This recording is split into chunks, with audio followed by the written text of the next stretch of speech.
Michele. Take it away, sisters. Hello, everyone. Thank you for tuning in to Sisters of Leisure.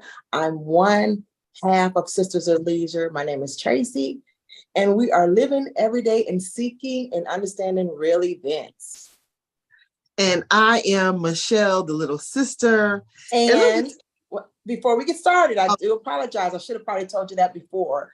But I just want to tell you all about an amazing event that's coming up in September. Yes, that's a few months away, but I would like to at least make you aware that BaldyCon is coming back to Atlanta on the 29th and 30th, and you do not want to miss it. BaldyCon, basically what that is we represent all people that are bald. It doesn't matter your situation. And it's just an event where we can encourage and inspire one another. But BaldyCon, go to baldycon.com to get more information. Thank you. Oh, I love that. I love that.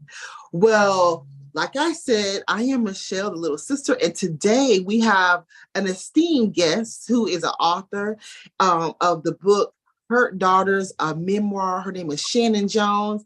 And it's so funny. We have not actually met face to face, but we have like a mutual person that put us together. And from that point on, it is absolutely amazing. So this is Shannon. Shannon Jones. She wrote Hurt Daughters, a memoir. Thank you, Shannon, for coming on Sisters of Leisure today. And, just wrapping it up about your journey and how you come up with such an amazing book about Hurt Daughters, a memoir. Tell us a little bit about yourself first. Sure. Good afternoon, good evening, everyone. And first, I want to thank you guys for having me. It's such a pleasure and an honor to discuss my book. I'm super excited. Hurt Daughters, to be very honest, was a suddenly. I never thought I would write a book. I never thought I would write anything based off of my experience in school, writing papers. And actually, that's one of the topics I talk about in my book is having post-traumatic stress disorder from writing papers. And in writing the book, I realized God took me back, that a ninth grade teacher actually, honestly, traumatized me from writing. I was in an Excel English class. And she just put red marks all over my paper and told me I needed to go into a lower writing class. So I'm like, when God told me in August of 2020 that you're going to write a book, I'm like, what? You know how I feel about that. I don't want to write a book. My current career, I'm a registered nurse. I've been in the nursing field since I was 19, so a little over 30 years. I work in an insurance company where writing is imperative, and being able to type a nice email to people that makes sense and, be educated and learn subject verb agreement, which is very important in speaking and talking to people. So that Hurt Daughters, honestly, suddenly, but I'm a very obedient young lady. I always listen to my calling, and I will be honest to say, God knows I'm one of his hard-headed little girls, because I would challenge him sometime like, but always follow suit. August of 2020, that's when the pandemic hit. I was watching, honestly, BET, No Limit with Master P and them talking about their career. And I'm like, wow, I forgot all about them. This is interesting, da, da, da, da. And I honestly just got a call in a spirit, and God told me to write a book.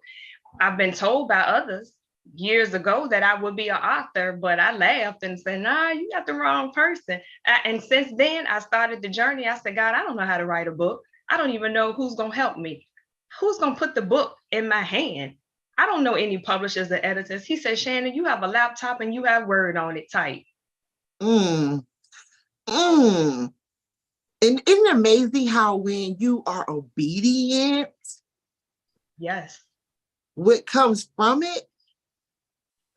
And in the journey, and I was working, I'm working from home. So I was so tired, nervous, didn't know what to do. I just started typing.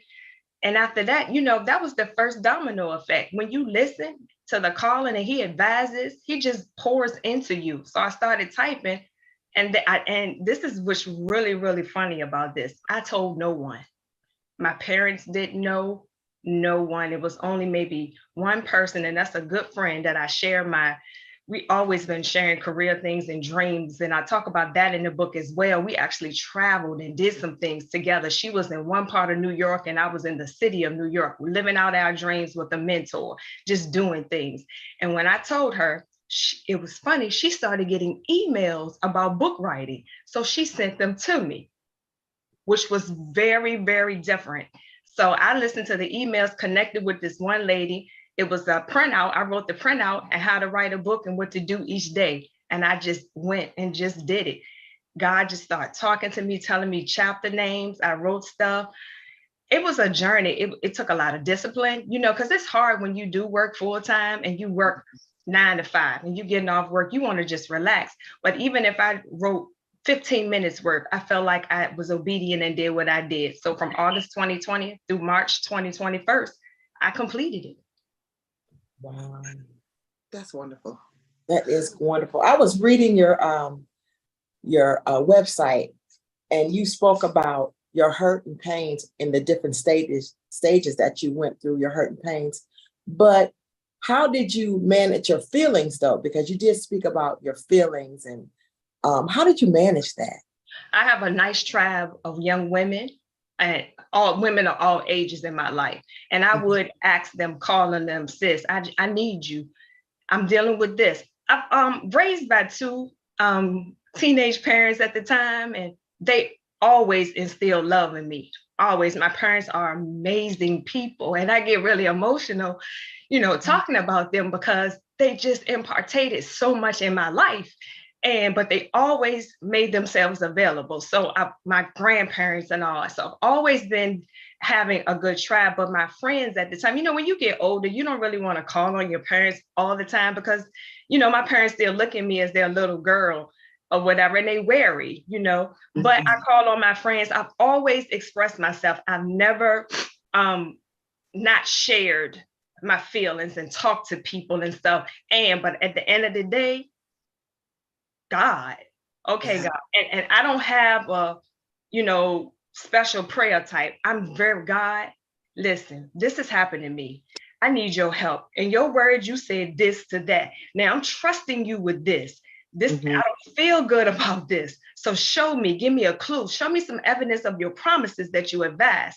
And one of the chapters in my book I talk about is mustard seed faith, and have Steve Harvey, when I was going through quitting a job and didn't have one for 6 months and living off of $822 a month by myself. And I have a mortgage. And of course, the mortgage wasn't that much, but it paid the utilities. But I've always, again, been obedient. I saved my money. So I was able to pay my mortgage out of my savings account, literally. Thank God for timing. So you have to be careful when you do stuff because timing is imperative. Years ago, when that occurred, the timing was stuff wasn't as expensive. So the $822, that paid all the utilities, everything in my house. I could buy groceries.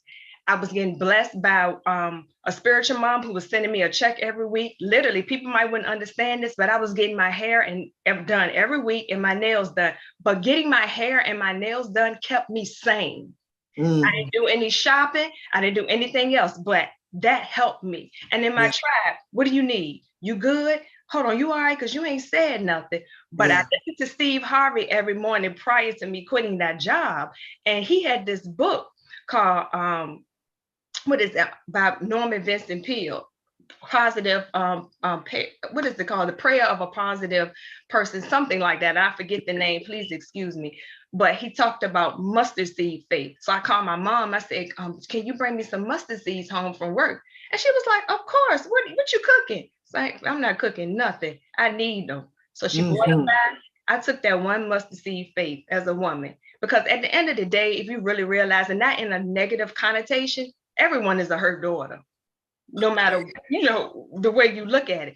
I took that one mustard seed, y'all, and I was hurt one day, and I crawled up in a fetal position in the middle of my bed, and I had that Bible verse though.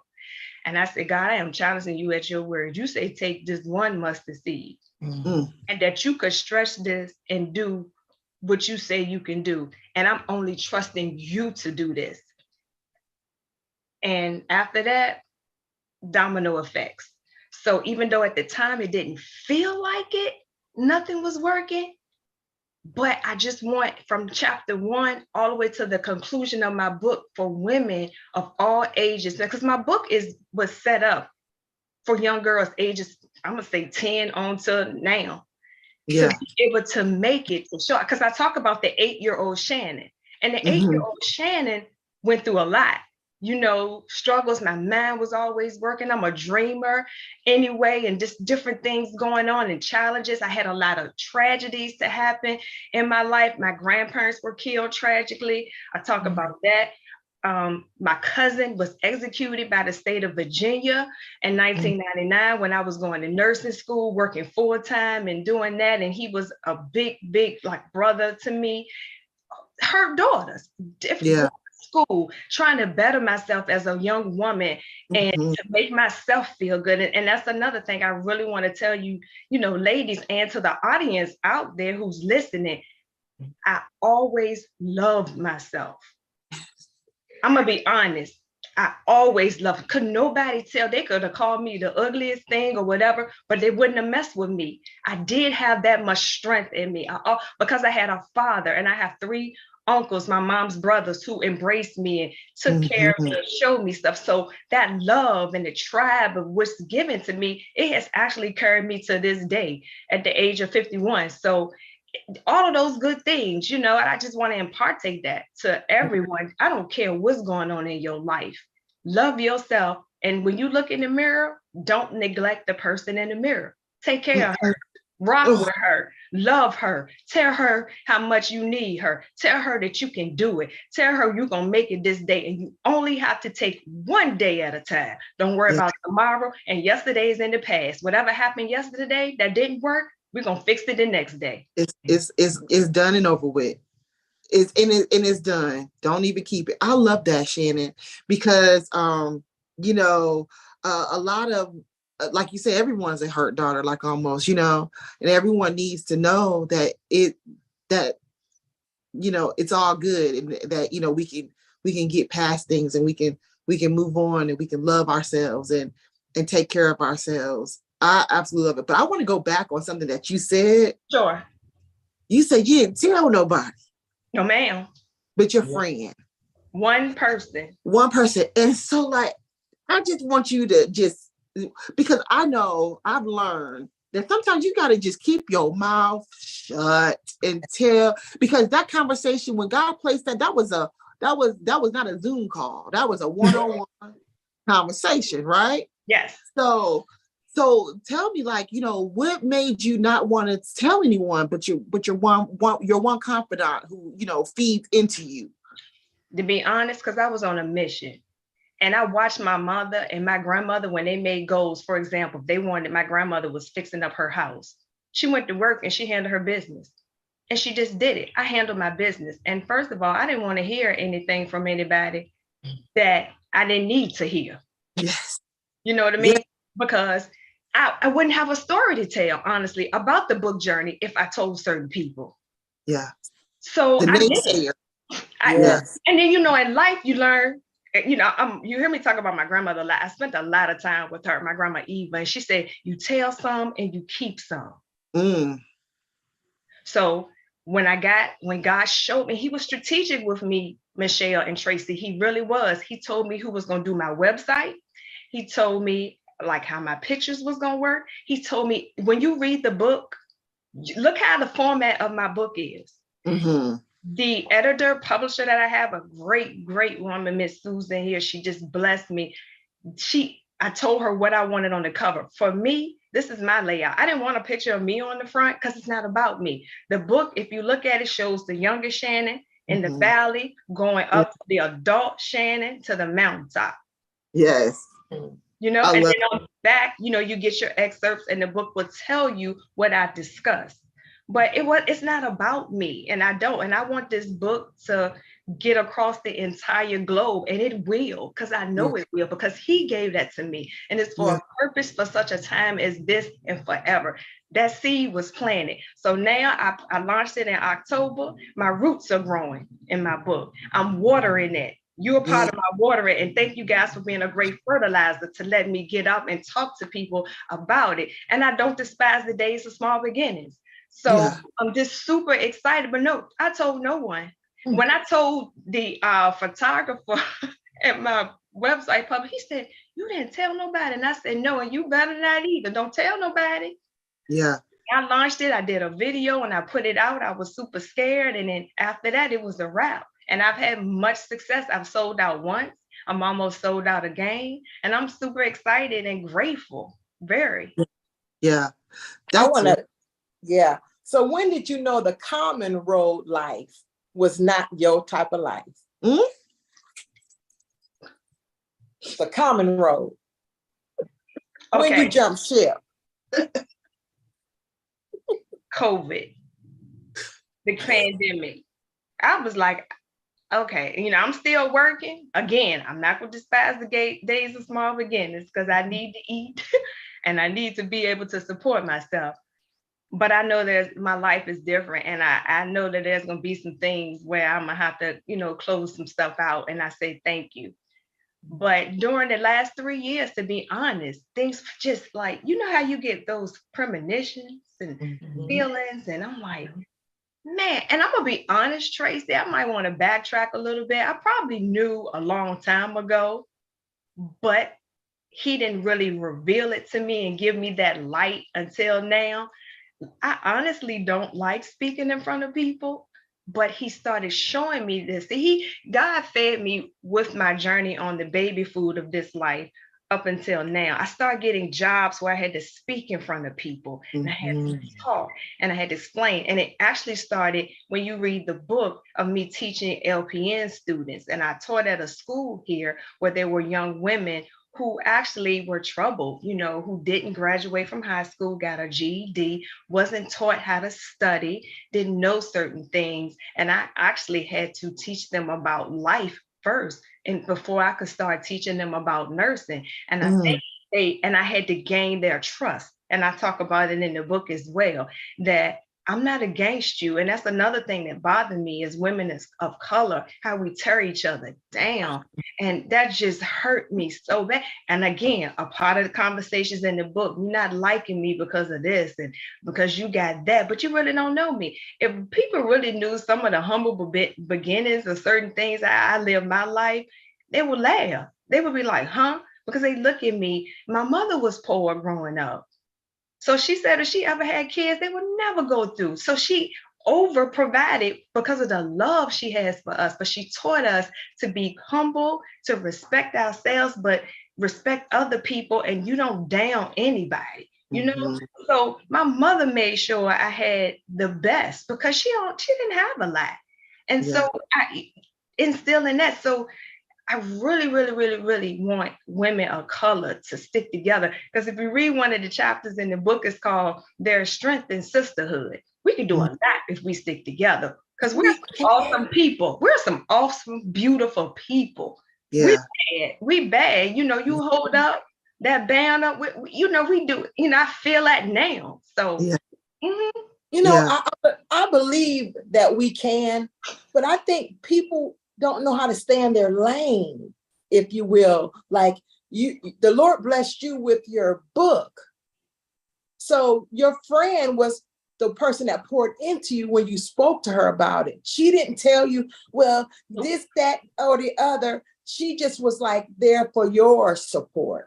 And I think that's the problem with our sisterhood, that we are always in other people's lane when you should just stay on your own and just pour into me, because I need you to do that for me and not take away from me every chance you get. That's facts. But Tracey, in my prayer time, you know what God told me about a lot of things in life? People can't give you what they don't have and what they never got. I don't know if you just spoke a whole word. We done. Okay, y'all. Have a good night. They can't. So sometimes we have to rewind, and you have to explain and love on people and let them know where you are, because they don't know. And that's hard, because my mother used to say, Shannon, you a little rough. So a couple, because I'm an Aries and I just shoot straight from the hip sometimes, because I don't do the fluff, and I don't be, I know my audience, but I stay connected. So people can't give you what they don't have and what they don't know. So then you have to rewind back and you have to explain, you go, let me let you know this. Like for me, I don't A, B, C, D, E, F, G, but this is with that. And my friend, yeah, she didn't. She just provided me. And she never even, and she gave me that one thing and that was it. She kind of, and I really didn't tell her. I kind of just asked, some stuff. We kept it moving. But she was doing her own thing as well. But with people and women, people don't know. And it's unfortunate. It really is, because there's power in the numbers, and so once we tap into our God-given gifts, you can't help but to love. Like when I got a text message from a young man about you and your book, yes, because I'm on my own journey and I know that it's a beautiful thing for me to walk my path and my journey. And seeing though I'm enjoying my own journey, heck yeah, I want to be able to meet someone who is enjoying their journey too. And so we just gotta, and that's why Tracey and I do this podcast. We want to motivate others, anyone who is watching, to jump, to do it. I told my sister, if anybody I'm gonna grab my hand and jump with, it's gonna be her, right? You know what I'm saying? So we're gonna grab each other's hand and we're gonna jump together. But at the end of the day, just imagine if all of us, just come on, y'all, let's go. Let's hold each other up. Let's boost each other. Let's know that we have each other's support. I just love that. That's a beautiful thing. That is Thank you. So what do your friends and family say now since your book is out? What's the word? They're super excited. They support me. They ask me, am I good? If I would respect, right? If I would share what else you got going on, and then look, I'm just trying to promote this one. Well, when is the next book coming out? I'm like, I just got through this one and it's a struggle. This was a struggle. I don't even know it was a part 2. Well, you don't have to know it because we're telling you it's going to be a part 2. But I have already, I'll be honest to share, I put it in the atmosphere. I'm praying that I can have a series or something, a movie or some type about this, especially for women of color. I'm all for my people. Yes. I really am. I have 2 younger, beautiful nephews, even though they're young men, but I want him to see that their auntie goes strong. And they do. I'm sure they watch me and I'm there for them. Have my mom who provided for me. And, I don't really want her to, my sister, and I have a younger sister, and she's has so much tenacity as well. And today is her birthday. Happy birthday, Chastity. So, but we just take care of our mom and we work together and we talk behind the scenes. So I broke a generational curse, Yeah. and I'm grateful for it. And I'm, for my other grandma. So I have 2 grandmas. Let me tell y'all this. My mom's mom was the fly grandma, right? She had a shortcut. She was before her time with her dressing. I mean, this was in the 90s. My grandmother was shopping in Express at 9:00. They would open the door for her to do private shopping where they started at then. So she kept us tight. And then there's my father's mom, I had the gloves. She gave me an Emily Post book to read for etiquette. She was super excited when I was an AKA debutante and got my gown and had my gloves. So I have all of that wrapped up into one in my DNA. So I represent both of them in the future. So I just pray I can just take all of my nuggets and that I've placed in my toolbox and just share it with the world through my book. I really want my book to get out and just be discussed to all walks, types of women around the entire world. Yes. Now you said that God was pulling you, so you couldn't run and hide, because God has a way of definitely saying, oh, no, and placing all of what he taught you in front of you. So how did you manage to just say, you know what, God, I give up? Actually, I actually don't go hard too long. I just handle my business, because what it taught me, Tracey, that I have everything I needed in me because of who he made me to be. Mm-hmm. Now I questioned the calling of the book, but after that, I just started writing. And depending on how I felt that day, when you read the book, you're going to say, oh, I said, now I'm writing this book and I don't have an editor or a publisher. I don't know who's going to write. I wrote that in there. I just went off of how I felt. Yeah. So At the call, Tracey, I just did it. Okay. And I just started and I started Googling. Oh, I started finding webinars on book self-publishing versus, somebody everything just came to place. And my favorite Bible verse, all of my friends who know me, and they always send me this too, is Psalm 46:10. Be still and know. So I was still and I heard and I knew and I kept it moving. I was very, very grateful, and very though, like, oh my God, for the support. Like I had a book signing that was amazing. Wow. Everything's just falling into place. And I'm excited to even say I got asked to do another podcast next month. Like who knew that Virginia to Georgia, that I would even meet you? And the young man who called you guys, I got blessed to do an author showcase at my local library. And he came to support me. And now my book is floating around the area that I love, libraries, and people can check it out. What? You're going to take Her Daughter's Out by Shannon Jones? That makes me feel, I'm very proud of myself. And, that's another thing. We can say that we're proud of ourselves without people saying, oh, she, That's the things we need to pour into people. You better be proud of yourself, because if you're not proud of yourself, one, can't nobody else give you what you're looking to receive. Yeah. Absolutely. Yeah. I absolutely love this, because you know what? It's so wonderful when we see God's work, like he just lay everything out. It's like a red carpet. It just lay right out there for you. And when you see it, it gets stronger and stronger and stronger. You have no doubt in your mind what is happening. It's amazing. And like at the end of the day, that's just like, if you didn't answer that call, if you decided to just cover your head and say, forget it. You know what I'm saying? She got that mustard seed. She got that mustard seed though. When you told mama to bring you the mustard seeds, that was the beginning to your beginning. Yeah. And now look. And now and so like it didn't like, and now it's just it's gonna go. And you should be proud of yourself. And everyone that's watching, I tell my kids that you should be proud of yourself. When my children do something that they are proud of themselves for, I tell them, you should be proud of yourself. Be proud. Walk tall. There's no need to shrunk down. No, but real quick, what would you tell someone that is listening what to do? What would you tell them? To do as far as listen to their instinct, listen to their life. Let me tell you, there are a lot of people out here that say, I think some people put out religion instead of spirituality with some things, and spirituality is very important. We all get that still small voice. Follow your heart, follow your dreams. Don't worry about what your current moment looks like. Work with what you have. After you work what you have and you start it, God will pour out and multiply it. You don't need things. You sometimes don't need people. All you need is him.